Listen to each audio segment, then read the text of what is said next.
ميكا كون الرالفود مين لك الرا سرت الفود الرا جاجا مين لبني سافكات.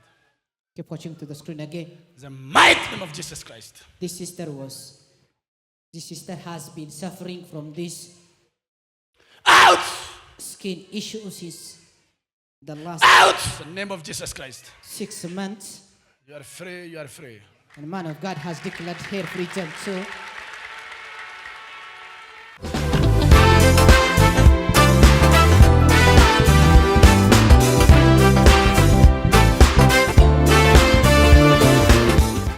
Anko Tamru Qajeelaan jedhama. Iddoon dhufe immoo aanaa Daabu'annaati. Gandi koo Ayinoo Gammoojjiiti. Mucaan kun mucaa kooti. Ji'a ja'a guutuu mucaa kana madaa miilli ishee kuni dandeessee ol hin galtu, dandeessee gadi hin baatu, ina jooftii namni baqatee Jaja kana guutuu mucaa keessa miilli ishee madaa'ee isa tortoree afoolii godhateef mana yaalaatti hin geessinesin.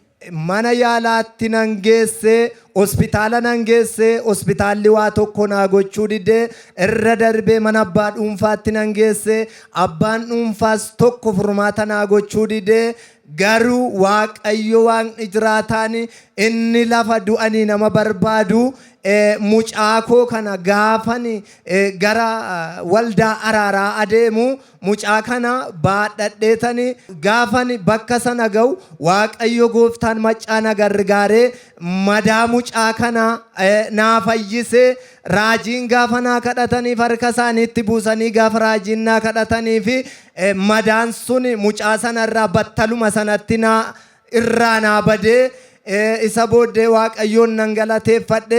Kanaaf saba Waaqayyo isa amma kana na gargaare warri rakkina garaa qabdan warri madaa garaa ofirraa qabdan Waaqayyo isa ba'aa namarraa buusu Waaqayyo isa hidhaa namarraa hiiku kana Waaqayyo isa jaamaa namaa banu kana Waaqayyoon amanadha. Waaqayyo hidhaa keessan isinirraa kutaa. Kanaaf gooftaa na galateeffadhaan jedha.